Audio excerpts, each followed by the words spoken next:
ಯಥಾ ಪ್ರಕಾರ ಮತ್ತದೇ ರಾಗ ಮತ್ತದೇ ಹಾಡು, ರಾಜಕೀಯದ ಜಿದ್ದಾಜಿದ್ದಿ, ಆರೋಪ ಪ್ರತ್ಯಾರೋಪ. ಇಲ್ಲಿ ಮುಸ್ಲಿಂ ಸಮುದಾಯದವರ ಕೇಸ್ಗಳನ್ನು ವಾಪಸ್ ಪಡ್ಕೊಂಡಿದೆ ರಾಜ್ಯ ಸರ್ಕಾರ. ಇಷ್ಟಾಗ್ತಾ ಇದ್ದಂತಾನೆ ಪ್ರತಿಪಕ್ಷದವರು ಆಕ್ರೋಶವನ್ನು ಹೊರಹಾಕ್ತಾ ಇದ್ದಾರೆ. ಲಾಡ್ಲೆ ಮಶಾಕ್ ದರ್ಗಾ, ಇದಕ್ಕೆ ಸಂಬಂಧಪಟ್ಟಂತಹ ಗಲಭೆಗೆ ಸಂಬಂಧಿಸಿರುವಂತಹ ಪ್ರಕರಣ ಇದು. ರಾಜಕೀಯ ಕಿಚ್ಚು ಎಬ್ಬಿಸಿದಂತಹ ಆಳಂದದ ಲಾಡ್ಲೆ ಮಶಾಕ್ ದರ್ಗಾ, ಲಾಡ್ಲೆ ದರ್ಗಾ ಬಳಿಯ ಗಲಾಟೆ ಆರೋಪಿಗಳ ಕೇಸ್ಗಳನ್ನು ಈಗ ವಾಪಸ್ ಪಡ್ಕೊಳ್ಳೋದಕ್ಕೆ ರಾಜ್ಯ ಸರ್ಕಾರ ಮುಂದಾಗಿದೆ. ಹಿಂದೂ ಪರ ಸಂಘಟನೆಗಳು ಇದಕ್ಕೆ ಆಕ್ರೋಶವನ್ನು ಹೊರಹಾಕ್ತಾ ಇದ್ದಾವೆ, ತುಷ್ಟೀಕರಣದ ಆರೋಪವನ್ನು ಮಾಡ್ತಾ ಇದ್ದಾವೆ. ರಾಜ್ಯ ಸರ್ಕಾರ ಇಷ್ಟಕ್ಕೂ ಇಂತಹ ಗಲಭೆ ಪ್ರಕರಣಗಳಿಂದ ಕೇಸನ್ನು ಯಾಕೆ ವಾಪಸ್ ಪಡೆಯುತ್ತೆ ಅನ್ನುವಂಥದ್ದು ಮೂಲ ಪ್ರಶ್ನೆ. ಇದು ಯಾವುದೋ ರೈತರ ನ್ಯಾಯಕ್ಕಾಗಿ ನಡೆಸಿರುವಂತಹ ಹೋರಾಟ ಅಲ್ಲ, ಅಥವಾ ಕನ್ನಡದ ಭಾಷೆಗಾಗಿ ನಡೆಸಿರುವಂತಹ ಹೋರಾಟ ಅಲ್ಲ, ಅಥವಾ ನೆಲ ಜಲದ ವಿಚಾರಗಳ ಹೋರಾಟಗಳಲ್ಲ ಇದು. ಆದರೆ ಈ ಗಲಭೆ ಪ್ರಕರಣಗಳನ್ನ ಕೂಡ ಅಭಿಯೋಜನೆಯಿಂದ ಹಿಂಪಡೆಯುವ ತೀರ್ಮಾನಕ್ಕೆ ಯಾವ ಕಾರಣಕ್ಕಾಗಿ, ಅದು ಯಾವುದೇ ಪ್ರಕರಣಗಳಾಗಿರ್ಬೋದು, ಅದು ಹಿಂದೂ ಸಂಘಟನೆಗಳ ಮೇಲೆ ಆಗಿರ್ಬೋದು ಅಥವಾ ಮುಸ್ಲಿಂ ಸಂಘಟನೆಗಳವರ ಮೇಲೆ ಆಗಿರಲಿ, ಯಾವ ಕಾರಣಕ್ಕಾಗಿ ಅಭಿಯೋಜನೆಯಿಂದ ಹಿಂಪಡೆಯುವಂತಹ ಕೆಲಸವನ್ನ ಮಾಡ್ತಾರೆ. ಸಮಾಜದಲ್ಲಿ ಶಾಂತಿಯನ್ನು ಕದಡುವಂತಹ ಕೆಲಸವನ್ನ ಮಾಡಿದಂಥವರ ವಿರುದ್ಧದ ಪ್ರಕರಣಗಳನ್ನ ರೈತರು ಅಥವಾ ಕನ್ನಡ ಪರ ಹೋರಾಟಗಾರರು, ಅಂದರೆ ನೆಲ ಜಲ ಭಾಷೆಗೆ ಸಂಬಂಧಪಟ್ಟಂತಹ ಹೋರಾಟಗಳಲ್ಲಿ ತೊಡಗಿದಂಥವರು ಒಂದು ನ್ಯಾಯಯುತ ಹೋರಾಟವನ್ನು ಮಾಡುವ ಸಂದರ್ಭದಲ್ಲಿ ಆದಂತಹ ಪ್ರತಿಭಟನೆಗಳು, ಅಲ್ಲಿ ಆಗಿರುವಂತಹ ಗಲಾಟೆಗಳಿಗೆ ಸಂಬಂಧಪಟ್ಟಂತೆ ಏನು ಕೇಸ್ಗಳು ದಾಖಲಾಗಿದ್ರೆ ಅಭಿಯೋಜನೆಯಿಂದ ಹಿಂಪಡೆಯೋದ್ರಲ್ಲಿ ಅರ್ಥ ಇರುತ್ತೆ. ಆದರೆ ಇಂತಹ ಘಟನೆಗಳಿಂದ ಯಾವ ಉದ್ದೇಶಕ್ಕಾಗಿ, ಯಾವ ಕಾರಣಕ್ಕಾಗಿ ರಾಜ್ಯ ಸರ್ಕಾರ ಅಭಿಯೋಜನೆಯಿಂದ ಹಿಂಪಡೆಯುವಂತಹ ಕೆಲಸವನ್ನು ಮಾಡುತ್ತೆ ಅಂತೇಳಿ ಇಲ್ಲಿ ಈಗ ಲಾಡ್ಲೆ ವಿಚಾರ ಈಗ ಮುನ್ನೆಲೆಗೆ ಬಂದಿದೆ. ಹಿಂದೆ ಸಿದ್ದರಾಮಯ್ಯನವರ ಸರ್ಕಾರನೇ ತೆಗೆದುಕೊಂಡಿದ್ದಂತಹ ಹಿಂಪಡೆದಿದ್ದಂತಹ ಪ್ರಕರಣಗಳು 2018ರ ಚುನಾವಣೆಯ ಅತಿದೊಡ್ಡ ಚುನಾವಣಾ ಅಜೆಂಡಾವಾಗಿ ಮಾರ್ಪಟ್ಟಿತ್ತು. ಮೈಸೂರಿನಲ್ಲಿ ತೆಗೆದುಕೊಂಡಿದ್ದಂತಹ ಪ್ರಕರಣಗಳು ಈಗ ರಾಜ್ಯದ ವಿವಿಧ ಪೊಲೀಸ್ ಠಾಣೆಗಳಲ್ಲಿ ದಾಖಲಾಗಿರುವಂತಹ ಕ್ರಿಮಿನಲ್ ಕೇಸ್ಗಳನ್ನು ವಾಪಸ್ ಪಡ್ಕೊಳ್ಳಲಾಗಿದೆ. ಇದರಲ್ಲಿ ರೈತರ ಮೇಲಿನ ಪ್ರಕರಣಗಳನ್ನು ಕೂಡ ವಾಪಸ್ ಪಡೆಯಲಾಗಿದೆ. ಫೈನ್, ಯಾಕೆಂದ್ರೆ 52 ಮೊಕದ್ದಮೆಗಳನ್ನು ಅಭಿಯೋಜನೆಯಿಂದ ಹಿಂಪಡೆಯುವುದಕ್ಕೆ ರಾಜ್ಯ ಸರ್ಕಾರ ತೀರ್ಮಾನವನ್ನು ಕೈಗೊಂಡಿದೆ. ಕೇವಲ ಲಾಡ್ಲೆ ಮಶಾಕ್ ದರ್ಗಾದ ಗಲಾಟೆಗೆ ಸಂಬಂಧಪಟ್ಟದ್ದು ಮಾತ್ರ ಅಲ್ಲದೆ ಬೇರೆ ಬೇರೆ ಪ್ರಕರಣಗಳಲ್ಲಿ ಈಗ ಹಿಂಪಡೆಯಲಾಗಿದೆ. ಸಿಎಂ ಸಿದ್ದರಾಮಯ್ಯ ನೇತೃತ್ವದ ಸಚಿವ ಸಂಪುಟ ಸಭೆ ಈ ಬಗ್ಗೆ ತೀರ್ಮಾನವನ್ನ ಕೈಗೊಂಡಿದೆ. ಕೈ ನಾಯಕರ ಮೇಲಿನ ಕೇಸ್ಗಳನ್ನು ಕೂಡ ಇಲ್ಲಿ ವಾಪಸ್ ಪಡ್ಕೊಳ್ಳಲಾಗಿದೆ. ಯಾವ ಉದ್ದೇಶಕ್ಕಾಗಿ ಅಂದ್ರೆ ರಾಜಕೀಯದ ಅಧಿಕಾರ ಸಿಕ್ಕಾಗ ತಮ್ಮವರನ್ನ ರಕ್ಷಿಸುವಂತಹ ಈ ಕಾರ್ಯಕ್ರಮಗಳು ಯಾವ ಕಾರಣಕ್ಕಾಗಿ ಅಂತೇಳಿ ರೈತ ನಾಯಕರ ಮೇಲಿನ ಕೇಸ್ಗಳನ್ನು ವಾಪಸ್ ಪಡ್ಕೊಳ್ಳಲಾಗಿದೆ. ಯಾಕಂದ್ರೆ ರೈತರು ತಮ್ಮ ನ್ಯಾಯಯುತ ಹೋರಾಟವನ್ನ ನಡೆಸಿದಂತಹ ಸಂದರ್ಭದಲ್ಲಿ ಆಗಿರುವಂತಹ ಪ್ರಕರಣಗಳಿವು.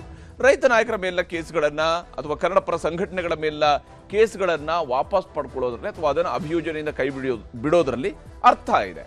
ಯಾಕಂದ್ರೆ ನೆಲ ಜಲ ಭಾಷೆಗೆ ಸಂಬಂಧಪಟ್ಟಿರ್ತಕ್ಕಂತಹ ವಿಚಾರಗಳು, ನಮ್ಮ ಅನ್ನದಾತರು ನಡೆಸುವಂತಹ ಹೋರಾಟಗಳಿಗೆ ಸಂಬಂಧಪಟ್ಟಿರುವಂಥದ್ದು, ಇವುಗಳನ್ನ ವಾಪಸ್ ಪಡ್ಕೊಳ್ಳೋದ್ರಲ್ಲಿ ಅರ್ಥ ಇದೆ. ಆದರೆ ಇಲ್ಲಿ ವಿವಾದಕ್ಕೆ ಎಡೆ ಮಾಡಿಕೊಟ್ಟಿರುವಂಥದ್ದು ಸಂಪುಟದ ಮತ್ತೊಂದು ನಿರ್ಧಾರ. ಅದುವೇ ಲಾಡ್ಲೆ ಮಶಾಕ್ ದರ್ಗಾದ ಬಳಿಯಲ್ಲಿ, ಆಳಂದದ ಲಾಡ್ಲೆ ಮಶಾಕ್ ದರ್ಗಾದ ಶಿವಲಿಂಗ ಪೂಜೆಯ ಸಂದರ್ಭದಲ್ಲಿ ಆದಂತಹ ಗಲಾಟೆ.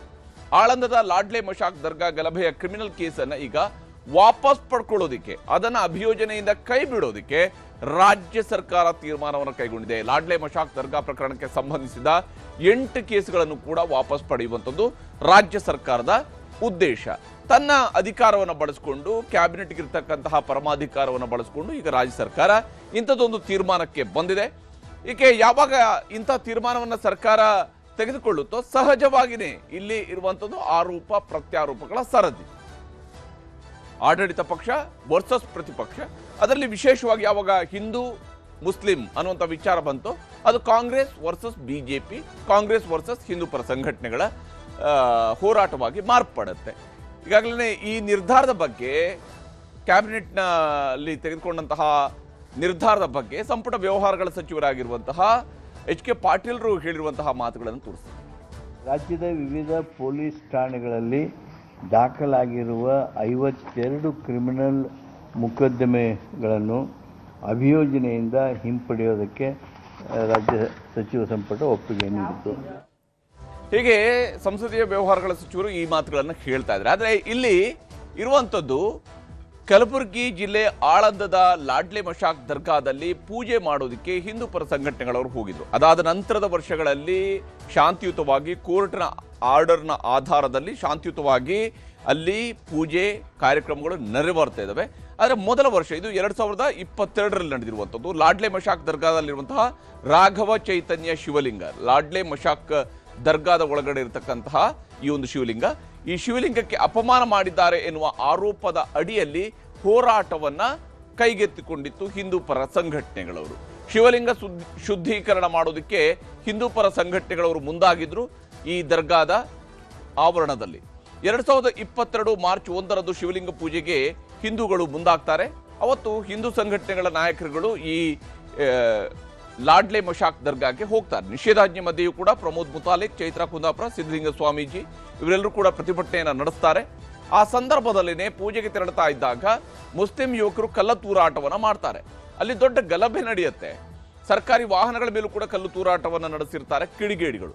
ನೋಡಿ, ಪೊಲೀಸರ ಮೇಲೆ ದಾಳಿ ನಡೆಸಿದಂತಹ ವಿಚಾರಗಳು ಬಂದಾಗ ಇವುಗಳನ್ನ ಯಾವ ಉದ್ದೇಶಕ್ಕಾಗಿ ಅಭಿಯೋಜನೆಯಿಂದ ಸರ್ಕಾರ ಹಿಂಪಡೆಯುತ್ತೆ ಅಂದ್ರೆ, ಇದು ತಮ್ಮ ಸರ್ಕಾರ ಇದ್ದಾಗ ಇದನ್ನು ಹಿಂಪಡಿತಾರೆ ಅಂತ ಹೇಳುವಂತಹ ಮೆಸೇಜ್ ಹೋಗಿ ಪದೇ ಪದೇ ಈ ರೀತಿಯಂತಹ ಗಲಭೆಗಳಿಗೆ ಕಾರಣ ಆಗುವುದಿಲ್ವಾ?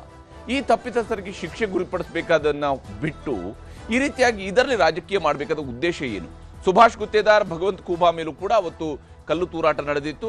ಅಂದಿನ ಶಾಸಕ ಮತ್ತು ಕೇಂದ್ರದ ಅಂದ್ರೆ ಸಂಸದ ಆ ಸಂದರ್ಭದಲ್ಲಿ ದೊಂಬಿ ಮಾಡಿದ ಮುಸ್ಲಿಂ ಯುವಕರ ಮೇಲೂ ಕೂಡ ಕ್ರಿಮಿನಲ್ ಕೇಸ್ಗಳನ್ನ ಪೊಲೀಸರು ಅವತ್ತು ದಾಖಲಿಸಿಕೊಳ್ತಾರೆ. ಪ್ರಕರಣ ಸಂಬಂಧ ಆಳಂದ ಠಾಣೆಯಲ್ಲಿ 8 ಪ್ರತ್ಯೇಕ ಪ್ರಕರಣಗಳನ್ನು ದಾಖಲಿಸಿಕೊಳ್ಳಲಾಗಿತ್ತು. ಅಲ್ಲಿ ಬೇರೆ ಬೇರೆಯವರನ್ನ ಹೆಸರಿಸಲಾಗಿತ್ತು. ಆಳಂದದಲ್ಲಿ ಕಲ್ಲು ತೂರಾಟ ನಡೆಸಿದಂತಹ ಪ್ರಕರಣಕ್ಕೆ ಸಂಬಂಧಿಸಿದಂತೆ ಲಾಡ್ಲೆ ಮಶಾಕ್ ದರ್ಗಾದ ಅಲ್ಲಿರುವಂತಹ ಶಿವಲಿಂಗದ ಪೂಜೆಗೆ ಹೋದಂತಹ ಸಂದರ್ಭದಲ್ಲಿ ಆಗಿರುವುದು. ಅದೊಂದು ವರ್ಷದ ನಂತರ ನ್ಯಾಯಾಲಯದ ಆದೇಶದ ಮೇರೆಗೆ ಶಾಂತಿಯುತವಾಗಿ ಶಿವರಾತ್ರಿಯ ದಿವಸ ಹೋಗಿ ಶಿವಲಿಂಗ ಪೂಜೆಯನ್ನು ಮಾಡೋದಕ್ಕೆ ಅವಕಾಶಗಳು ಸಿಗ್ತಾ ಇದ್ದಾವೆ. ಈಗ ಕೇಸ್ ದಾಖಲಾದ 4 ವರ್ಷಕ್ಕೆ ಆ ಕೇಸನ್ನು ವಾಪಸ್ ಪಡ್ಕೊಂಡಿದ್ದಾರೆ. ಹಿಂದೂ ನಾಯಕರಿಂದ ಸಹಜವಾಗಿಯೇ ಆಕ್ರೋಶ ವ್ಯಕ್ತವಾಗ್ತಾ ಇದೆ. ಯಾಕಂದ್ರೆ ಈ ರೀತಿಯಾದಂತಹ ಗಲಭೆ ನಡೆಸಿದಂಥವ್ರ ಮೇಲೆ ಹಾಕಿದಂತಹ ಕೇಸನ್ನು ನೀವು ಯಾಕೆ ವಾಪಸ್ ಪಡ್ಕೊಳ್ತಿದ್ದೀರಿ ಅನ್ನುವಂಥದ್ದು ರಾಜ್ಯ ಸರ್ಕಾರದ ಮೇಲೆ ಕೇಳ್ತಾ ಇರುವಂತಹ ಪ್ರಶ್ನೆ. ಈ ವಿಚಾರದಲ್ಲಿ ಹಿಂದೂ ಪರ ಸಂಘಟನೆಗಳು ಮತ್ತು ವಿಶೇಷವಾಗಿ ಬಿಜೆಪಿಯವರು ಏನು ಆರೋಪ ಮಾಡ್ತಿದ್ದಾರೆ, ಸರ್ಕಾರದ ಸಮರ್ಥನೆಗಳು ಏನಿದಾವೆ ಅನ್ನೋದನ್ನು ನಾವಿಲ್ಲಿ ಗಮನಿಸ್ತಾ ಹೋಗಬೇಕು.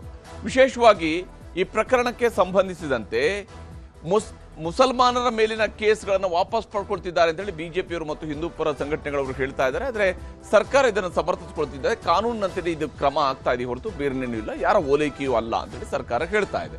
ಹಾಗೆಯೇ ಈ ವಿಚಾರಕ್ಕೆ ಸಂಬಂಧಪಟ್ಟಂತೆ ಸಮಾಜಕ್ಕೆ ನೀವು ಏನು ಸಂದೇಶವನ್ನು ಕೊಡೋದಕ್ಕೆ ಹೊರಟಿದ್ದೀರಿ ಅನ್ನುವಂತಹ ಮಾತುಗಳನ್ನ ಛಲವಾದಿ ನಾರಾಯಣಸ್ವಾಮಿ ಅವರು ಕೇಳ್ತಾ ಇದ್ದಾರೆ. ಶಾಂತಿ ಸ್ಥಾಪನೆಯ ಉದ್ದೇಶಕ್ಕಾಗಿ ನಾವು ಹೊರಟಿದ್ದೀವಿ ಅನ್ನೋದು ರಾಜ್ಯ ಸರ್ಕಾರ ಕೊಡ್ತಿರುವಂತಹ ಸಂದೇಶ. ಶಾಂತಿ ಸ್ಥಾಪನೆಯ ಉದ್ದೇಶ ಏನ್ ಸಮಾಜ ಏನ್ ಸಂದೇಶ ಅಂತ ಹೇಳಿದ್ರೆ ಶಾಂತಿ ಸ್ಥಾಪನೆ ಅಂತ ಸರ್ಕಾರದವರು ಹೇಳ್ತಿದ್ದಾರೆ. ಓಲೈಕೆ ಮತ್ತು ತುಷ್ಟೀಕರಣ ಮಾಡ್ತಾ ಇದ್ರಿ, ಇದು ಶಾಂತಿ ಸ್ಥಾಪನೆ ಅಲ್ಲ, ಇದು ಓಲೈಕೆ ಮತ್ತು ತುಷ್ಟೀಕರಣ ಮಾಡ್ತಿದ್ದೀರಿ ಅಂತ ಹೇಳ್ಕೊಂಡು ಪ್ರತಿಪಕ್ಷದವರು ಹಾಗೂ ವಿಶೇಷವಾಗಿ ಹಿಂದೂ ಪರ ಸಂಘಟನೆಗಳವರು ಮತ್ತು ಛಲವಾದಿ ನಾರಾಯಣಸ್ವಾಮಿ ಅವರು ಈ ರೀತಿ ಅಭಿಪ್ರಾಯ ವ್ಯಕ್ತಪಡಿಸ್ತಾ ಇದ್ರೆ, ನಾವು ಸಮಿತಿಯ ಶಿಫಾರಸುಗಳನ್ನು ಜಾರಿ ಮಾಡಿದ್ವಿ. ಸಮಿತಿ ಮಾಡೋದೇ ಸರ್ಕಾರ, ಸರ್ಕಾರಕ್ಕೆ ಬೇಕಾದಂತಹ ಶಿಫಾರಸು ಬರುತ್ತೆ, ಅಂತಹ ಶಿಫಾರಸು ಜಾರಿಗೊಳಿಸ್ತಾರೆ ಅಷ್ಟೇ. ಇದರಲ್ಲಿ ಬಹಳ ದೊಡ್ಡದಾಗಿ ಬೇರೇನು ವಿಚಾರಗಳಿಲ್ಲ. ಇಲ್ಲಿ ಕಾನೂನು ಸುವ್ಯವಸ್ಥೆ ಹಾಳಾಗುತ್ತೆ ಅಂತ ಹೇಳಿ ಬಿಜೆಪಿ ಮತ್ತು ಹಿಂದೂ ಪರ ಸಂಘಟನೆಗಳವರು ಆರೋಪ ಮಾಡ್ತಾ ಇದ್ದಾರೆ. 3 ವರ್ಷಗಳಿಂದ ನಮ್ಮ ಸರ್ಕಾರ ಬಂದ ಮೇಲೆ ರಾಜ್ಯ ನೆಮ್ಮದಿಯಾಗಿದೆ ಅಂತ ಹೇಳ್ಕೊಂಡು ಡಾಕ್ಟರ್ ಜಿ ಪರಮೇಶ್ವರ್ ಅವರು ಹೇಳ್ತಾ ಇದ್ದಾರೆ. ಮುಸಲ್ಮಾನರ ಓಟಿಗಾಗಿ ಇಂತಹ ನಿರ್ಧಾರ ಅಂತ ಹೇಳಿ ಬಿಜೆಪಿ ಮತ್ತು ಹಿಂದೂ ಪರ ಸಂಘಟನೆಗಳವರು ಹೇಳ್ತಾ ಇದ್ದಾರೆ. ಏಕಾಏಕಿಯ ನಿರ್ಧಾರಗಳು ಅಲ್ಲ ಅಂತ ಹೇಳಿ ಸರ್ಕಾರ ಸಮರ್ಥನೆಯನ್ನು ಕೊಡ್ತಾ ಇದೆ. ಹಾಗೆ ನೋಡಿದ್ರೆ ಇದು ಬಿಜೆಪಿಯವರ ಆಡಳಿತ ಸಂದರ್ಭದಲ್ಲಿ ಹಿಂದೂ ಪರ ಸಂಘಟನೆಗಳ ಮೇಲಿರತಕ್ಕಂತಹ ಪ್ರಕರಣಗಳನ್ನು ವಾಪಸ್ ಪಡ್ಕೊಂಡಿರುವ ಉದಾಹರಣೆಗಳು ಕೂಡ ಹಲವಿದ್ದಾವೆ. ಇಲ್ಲಿ ಈಗ ಮುಸಲ್ಮಾನರ ಮೇಲಿನ ಪ್ರಕರಣಗಳನ್ನು ವಾಪಸ್ ಪಡೆಯುವಂಥದ್ದನ್ನ ಕಾಂಗ್ರೆಸ್ನವರು ಮಾಡ್ತಾ ಇದ್ದಾರೆ. ಹೀಗೆ ಸರ್ಕಾರದ ಮೇಲೆ ಒತ್ತಡ ಹೇರುವಂಥದ್ದು ಕೆಲಸವನ್ನ ಮಾಡಿದ್ದಾರೆ ಅಂತ ಹೇಳಿ ಬಿಜೆಪಿ ಮತ್ತು ಹಿಂದೂ ಸಂಘಟನೆಗಳವರು ಆರೋಪ ಮಾಡ್ತಿದ್ರೆ, ಮುಸಲ್ಮಾನರು ಪಾಕ್ ಅನ್ನುವಂಥದ್ದಷ್ಟೇನೆ ಇವರ ಕೆಲಸ ಹೊರತು ಬೇರೆನೇನು ಮಾಡೋದಿಲ್ಲ ಇವರು ಅಂತ ಹೇಳಿ ಬಿಜೆಪಿ ಮತ್ತು ಹಿಂದೂ ಪರ ಸಂಘಟನೆಗಳ ವಿರುದ್ಧ ಆರೋಪವನ್ನ ಸರ್ಕಾರದವರು ಮಾಡ್ತಾ ಇದ್ದಾರೆ. ಬೀದಿಗಿಳಿದು ಹೋರಾಟ ಮಾಡಬೇಕಾಗತ್ತೆ, ಅಧಿಕಾರಕ್ಕೆ ಬಂದಾಗ ಈ ಎಲ್ಲ ಪ್ರಕರಣಗಳನ್ನು ರದ್ದುಗೊಳಿಸ್ತೀವಿ ಅಂತ ಹೇಳಿ, ಅಂದ್ರೆ ಈ ನಿರ್ಧಾರವನ್ನ ಸರ್ಕಾರ ಅಭಿಯೋಜನೆಯಿಂದ ಹಿಂಪಡೆಯುವಂತಹ ನಿರ್ಧಾರವನ್ನ ರದ್ದುಗೊಳಿಸ್ತೀವಿ ಅಂತ ಕೂಡ ಛಲವಾದಿ ನಾರಾಯಣಸ್ವಾಮಿ ಅವರು ಹೇಳ್ತಾ ಇದ್ದಾರೆ. ಆದರೆ ಸರ್ಕಾರ ಸಮರ್ಥನೆಯನ್ನು ಮಾಡಿದೆ. ಸಮಾಜದ ಸ್ವಾಸ್ಥ್ಯವೇ ಮುಖ್ಯ, ಅದಕ್ಕಾಗಿ ನಾವು ಇಂತಹ ತೀರ್ಮಾನಗಳನ್ನ ಕೈಗೊಳ್ಳಬೇಕಾಗುತ್ತೆ, ಕೈಗೊಂಡಿದ್ದೇವೆ ಅಂತ ಹೇಳ್ತಿದ್ದಾರೆ. ಅರಾಜಕತೆ ಸೃಷ್ಟಿಗೆ ನಾಂದಿ ಅಂತ ಹೇಳಿ ಹಿಂದೂ ಪರ ಸಂಘಟನೆಗಳು ಆರೋಪ ಮಾಡ್ತಾ ಇದ್ರೆ, ಹಿಂದೂ ನಾಯಕರ ಕೇಸ್ಗಳೂ ಕೂಡ ವಾಪಸ್ ಆಗಿದ್ದಾವೆ ಅಂತ ಹೇಳಿ ಸರ್ಕಾರ ಸಮರ್ಥಿಸಿಕೊಂಡಿದೆ. ಇದು ಕೇವಲ ಮುಸಲ್ಮಾನರದ್ದು ಮಾತ್ರ ಅಲ್ಲ, ಹಿಂದೂ ನಾಯಕರ ಮೇಲಿನ ಕೇಸ್ಗಳನ್ನು ಕೂಡ ನಾವು ಈಗ ವಾಪಸ್ ಪಡ್ಕೊಂಡಿದ್ದೀವಿ ಅಂತ ಹೇಳಿ. ಆದರೆ ಲಾಡ್ಲೆ ಮಶಾಕ್ ದರ್ಗಾದ ಪ್ರಕರಣದಲ್ಲಿರತಕ್ಕಂತಹ ಕೇಸ್ಗಳನ್ನು ವಾಪಸ್ ಪಡ್ಕೊಳ್ಳಲಾಗಿದೆ. ಇಲ್ಲಿ ಯಾರ್ಯಾರು ಏನೇನು ಹೇಳ್ತಿದ್ದಾರೆ ಅನ್ನೋದನ್ನು ತೋರಿಸ್ತೀವಿ. ಒಂದು ಕಡೆ ಮುಸಲ್ಮಾನ್ ವೋಟ್ ಬ್ಯಾಂಕ್ ದೂರ ಆಗ್ತಾ ಇದೆ ಅಂತೇಳಿ ಸರ್ಕಾರಕ್ಕೆ ಅನ್ನಿಸ್ತಾ ಇದೆ. ಆ ಕಾರಣಕ್ಕೆ ಈ ಎಲ್ಲ ಪ್ರಕ್ರಿಯೆಗಳನ್ನು ಇವತ್ತು ಸರ್ಕಾರ ಮಾಡ್ತಾ ಇದ್ದಾರೆ. SIRನ ಬಗ್ಗೆಯೂ ಕೂಡ ಸರ್ಕಾರ ಯಾಕೆ ಇವತ್ತು ತಕರಾರು ತೆಗಿತಾ ಇದೆ ಅಂತ ಕೇಳಿದರೆ, ಭಾರತೀಯರು ಕಾಂಗ್ರೆಸ್ಸಿನಿಂದ ದೂರ ಆಗಿಬಿಟ್ಟಿದ್ದಾರೆ ಅಂತ ಅನ್ಸಕ್ಕೆ ಶುರುವಾಗಿದೆ. ಹಾಗಾಗಿ ಯಾರು ಅಕ್ರಮವಾಗಿ ಬಾಂಗ್ಲಾದೇಶದಿಂದ ಬಂದಿದ್ದಾರೆ ಅಂಥವರ ವೋಟ್ ಬ್ಯಾಂಕಿನ ಮೇಲೆಯೇ ಕಾಂಗ್ರೆಸ್ ನಿಂತಿರೋದು. ಅವ್ರ ಕೆಲಸ ಏನೋ ಮತ್ತೆ ನೀವು ಅದನ್ನು ಸ್ಟಡಿ ಮಾಡಬೇಕಲ್ಲ. ಅದರಲ್ಲಿ ಸುಮಾರು 50-60 ಕೇಸ್ ಇದೆ. ಎಲ್ಲ ಮುಸ್ಲಿಮರಿದ್ದಾರೆ, ಕನ್ನಡ ಪರ ಇದ್ದಾರೆ, ರೈತರಿದ್ದಾರೆ, ಬೇರೆ ಬೇರೆ ಘಟನೆಗಳಾಗಿದ್ದಾವೆ, ರಾಜಕೀಯ ಪಕ್ಷದ ಮುಖಂಡರಿದ್ದಾರೆ, ಅವರು ಇರ್ಬೋದು ಅದರಲ್ಲಿ. ಯಾವಾಗಲೂ ಈ ಥರ ಮಾಡಿದಾಗ ಅದನ್ನ ಹೇಳಿಬಿಡ್ತಾರೆ ಅವರು. ಮುಸ್ಲಿಂ ಪಾಕಿಸ್ತಾನ ಅಂದರೆ ಜನ ನೇರವಾಗಿ ಅಟ್ರಾಕ್ಟ್ ಆಗ್ತಾರೆ. ಹೀಗಾಗಿ ಅದು ಸ್ಟ್ಯಾಂಡರ್ಡು ಅಲಿಗೇಷನ್. ಅವರು ಠಾಣೆಗಳಿಗೆ ಬೆಂಕಿ ಹಚ್ಚೋದು, ಪೊಲೀಸ್ ಇಲಾಖೆಗೆ ವಾಹನಗಳಿಗೆ ಬೆಂಕಿ ಹಚ್ಚೋದು, ಕಲ್ಲು ತೂರಾಟ ಮಾಡಿದ್ದು, ಪೊಲೀಸರ ಮೇಲೆ ಅಟ್ಯಾಕ್ ಮಾಡಿದ್ದು, ಇವು ಕ್ರಿಮಿನಲ್ ಕೇಸ್ಗಳು. ಇದಕ್ಕೆ ಅದು ಬೀದರ್ದೇ ಆಗಿರ್ಬೋದು, ಬೆಂಗಳೂರದೇ ಆಗಿರ್ಬೋದು, ಯಾವುದೇ ಆಗಿರ್ಬೋದು, ಇವುಗಳನ್ನು ತೆಗೆದುಕೊಂಡಿರ್ತಕ್ಕಂಥದ್ದು ಇದು ಒಂದು ರೀತಿಯ ಓಲೈಕೆ ರಾಜಕಾರಣ.